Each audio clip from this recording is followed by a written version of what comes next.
Ces images ont fait remonter en moi beaucoup de sensations, profondément enfouies. Je réalise que j'ai eu beaucoup de chance. Le jeune homme en rouge, c'était moi. Je m'appelle Menras André. J'ai manifesté pour la paix au Vietnam, il y a 50 ans, contre une guerre totale, fratricide, que j'ai essayé d'arrêter. J'ai été pour cela emprisonné pendant 2 ans et demi par le régime de Saigon.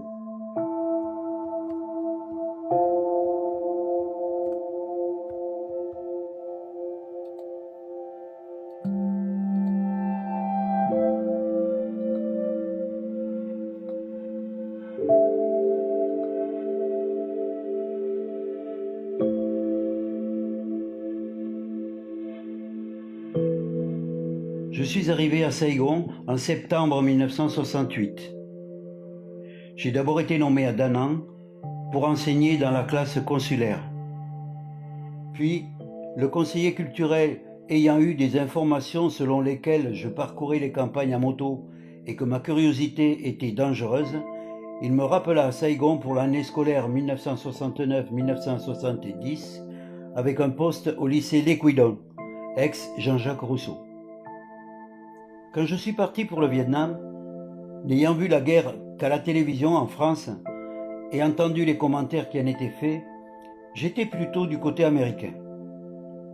3 mois ont suffi pour me faire changer d'avis. Pendant les vacances scolaires et les après-midi libres, j'ai parcouru des centaines de kilomètres dans les campagnes avec ma moto, autour de Da Nang, sur le Tay Nguyen, autour de Hue, Quang Tri, dans la région de My Tho. Partout, j'ai rencontré la mort, la peur, la dévastation. J'ai vu le résultat des atrocités, de la sauvagerie. Mais pas à la télévision, réellement, avec les mouches tout autour des chairs déchirées, brûlées, écrasées. Est-ce ainsi qu'on défend le monde libre, en broyant de pauvres gens, majoritairement des civils, dont on compte fièrement les cadavres, comme pour un tableau de chasse? Particularly this last terribly difficult decision of going into the Cambodian. On était en pleine vietnamisation de la guerre, en plein jaunissement des cadavres. Toujours plus de Vietnamiens allaient mourir. Nixon ne voulait pas admettre son échec. Kissinger bloquait les négociations de paix à Paris et les faucons du Pentagone étendaient la guerre au Cambodge, au Laos. C'était une politique de fuite en avant dans une tragédie sans fin, à la fois pour le peuple vietnamien et le peuple américain. Les 2 années passées à Da Nang et à Saigon, à être témoin des ravages de la guerre, surtout dans les campagnes, m'avaient profondément choqué, exaspéré. Impossible pour moi de ne pas réagir pour faire cesser ces horreurs. C'était une question de simple humanité qui couvait pendant plus de 2 ans. Cela a explosé tranquillement, pacifiquement, par l'épisode du drapeau. Ce fut un soulagement, pour moi, une vraie libération.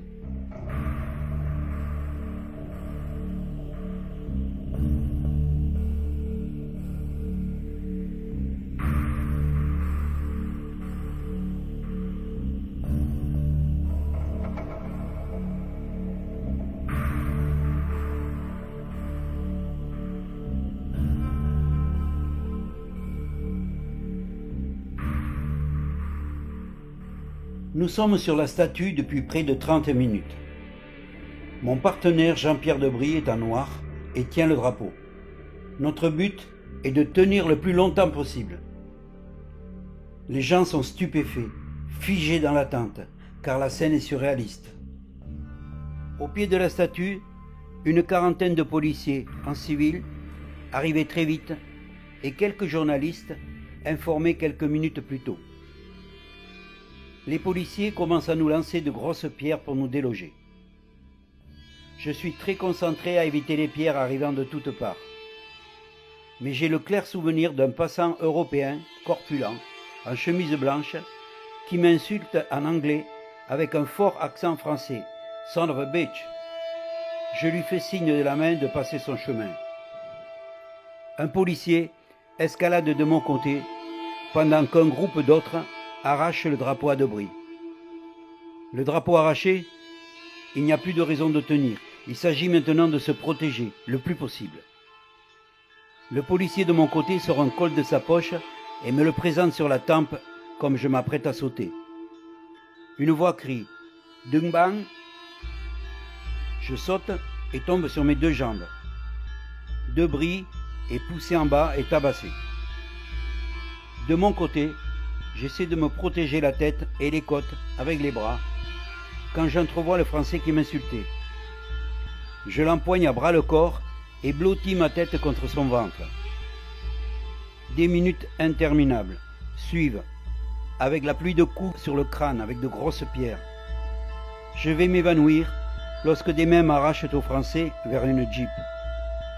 J'ai juste le temps de voir la chemise blanche de ce monsieur, toute rouge de mon sang.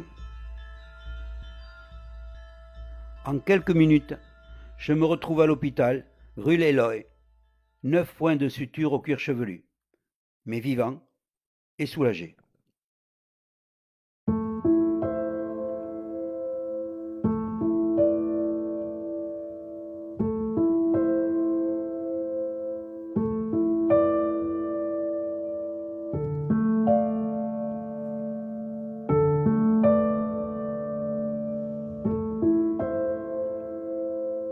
Tout comme aujourd'hui, je n'étais ni communiste ni syndicaliste.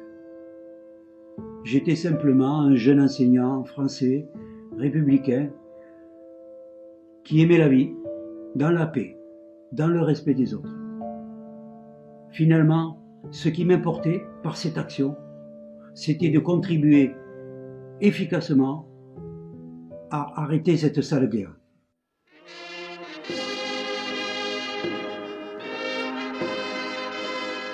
Quand le Sud-Vietnam s'est effondré, en 1975, ma première réaction fut une explosion de joie. La guerre était finie. Mes compagnons prisonniers politiques étaient libres. Plus de jeunes Vietnamiens ou Américains sacrifiés. Fini le napalm, les B-52, l'agent orange. J'ai pleuré de joie. Oui, j'avais confiance.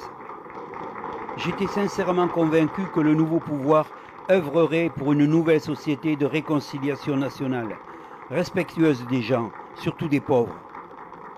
J'étais loin d'imaginer qu'une autre guerre avait commencé, silencieuse, souterraine, systématique. La mainmise sans partage sur tout un peuple, d'un parti communiste dépendant de l'étranger, d'abord soviétique, ensuite chinois. La mise au placard du drapeau que j'avais porté et avec lui l'effacement de la troisième composante politique, les camps de rééducation que je croyais très provisoires, la chasse aux contradicteurs, les centaines de milliers de boat people à la merci des flots et des pirates. Non, les populations du Vietnam du Sud n'avaient pas mérité cela. Selon les mots du Premier ministre Vo Van Kiek, en parlant du 30 avril 1975, des millions de gens heureux et des millions malheureux. La plaie qui continue de saigner. À partir des années 2006 et les 4 années qui suivirent, suite à mes fréquents séjours au Vietnam, et grâce à l'autonomie que me donnait ma compréhension toujours meilleure de la langue, j'ai commencé à me rendre compte de sérieux problèmes dans la société vietnamienne. J'ai donc immédiatement manifesté mon inquiétude, exprimé mon désaccord. La presse officielle m'a censuré. Tôi không nghĩ rằng tình hình nhân quyền có cải tiến hay không cải tiến, tôi không bao giờ nghĩ như thế. It's not the question of improving or not. Ở Việt Nam có luật pháp của Việt Nam. Because Vietnam has its own legal framework.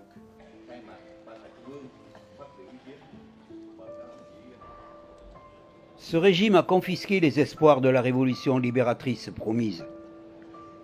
Il a créé, par sa dictature policière et militaire, une classe dominante, un népotisme lié à des groupes d'intérêts à la fois concurrents et solidaires, d'où le peuple est exclu.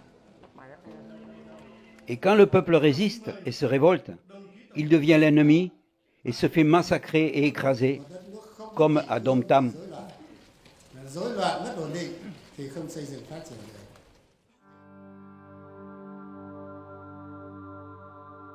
Tout ce que j'ai fait a été volontaire. Personne ne m'a jamais dicté, rien dicté, imposé. Seule ma conscience m'a guidé. Sur le principe, je ne regrette rien. Pas même le prix personnel que j'ai dû payer.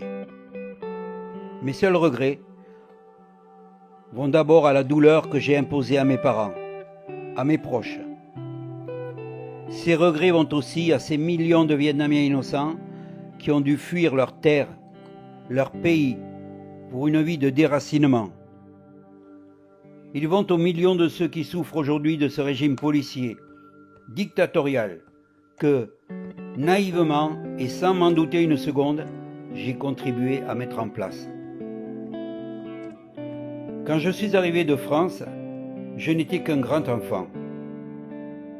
Le Vietnam en guerre et son peuple en souffrance m'ont transformé en homme. La prison m'a encore fait grandir. Tout ce qui ne vous tue pas vous rend fort. Si l'exemple de mes parents et ma culture républicaine m'ont montré la voie de l'humanisme, le peuple du Vietnam, admirable, m'a définitivement ancré dans cette voie. Et il a marqué toute ma vie, et cela continue aujourd'hui.